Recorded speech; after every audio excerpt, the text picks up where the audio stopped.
कैसे हैं आप सब? मैंने ग्रुप में आपका क्वेश्चन देखा कि हम बैकग्राउंड पे जो पिक्चर या वीडियो कैसे लगा सकते हैं, ठीक है? उसके लिए आपने गैलरी में से कोई भी पिक्चर या वीडियो जो भी आपने सेलेक्ट करनी है या जो भी आपने अपनी वीडियो के बैकग्राउंड पे लगानी है, ठीक है? आपने उसको सेलेक्ट कर लेना है।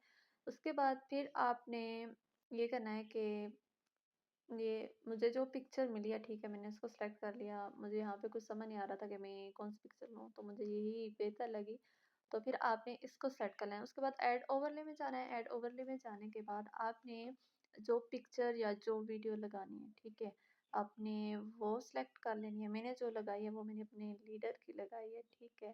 तो यहाँ से मैंने उनकी जो वीडियो है वो सेलेक्ट कर लिया। उसके बाद मैं जाऊँगी रिमूव बैकग्राउंड में, ठीक है। उसके बाद ऑटो रिमूवर और उसके बाद रिस्टोर पे हम क्लिक करेंगे तो ये इसका बैकग्राउंड जो है रिमूव हो जाएगा।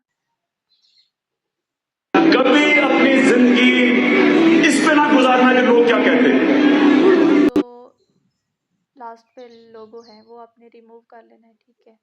उसके बाद जो जो पिक्चर या वीडियो आप मतलब उसकी लेंथ कम है तो आप उसको डुप्लीकेट यानी कि या कॉपी वगैरह भी कर सकते हैं जितनी आपको वीडियो में चाहिए। कभी अपनी जिंदगी इस पे ना गुजारना कि लोग क्या कहते हैं।